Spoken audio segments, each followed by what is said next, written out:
An NBC10 political commentator and my At Issue co-host, Sue O'Connell.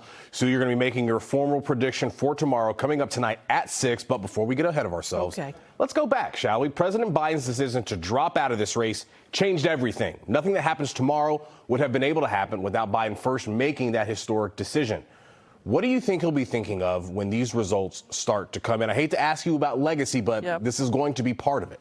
So this is the first election cycle, Corey, since 1969 that Joe Biden wasn't going to be in office or was running for office. So I'm sure it's going to be a bittersweet day for him. Look, if Trump wins, if it's going his way tomorrow night, Biden's incredibly successful presidency, by objective measures, it's going to be undone by a Trump presidency, and Biden will wonder if he should have stayed in the race or if someone else should have been the Democratic nominee, or if he should have done something differently.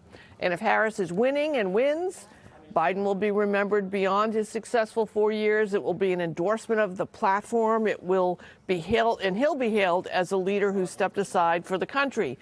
And indeed, then his legacy will be cemented. Sue, we've seen polls for months now that suggest this race could not be tighter.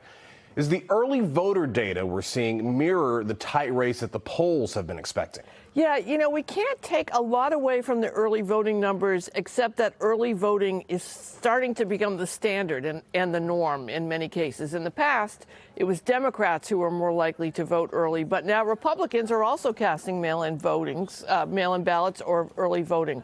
So we are seeing, however, a gender gap with more women casting early votes. So we'll see if that means more women overall will be voting or if the men catch up on Election Day.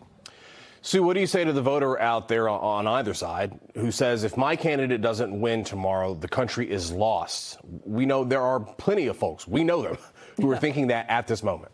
So the democracy has held for 248 years, even during a civil war and a host of internal and external conflicts and attacks. And look, our Constitution and our process is imperfect, but it's still a model for other democracies around the world. So if you're unhappy with the results, the only thing to do is to roll up your sleeves and get to work to make the change you want to see legally and by following our Constitution.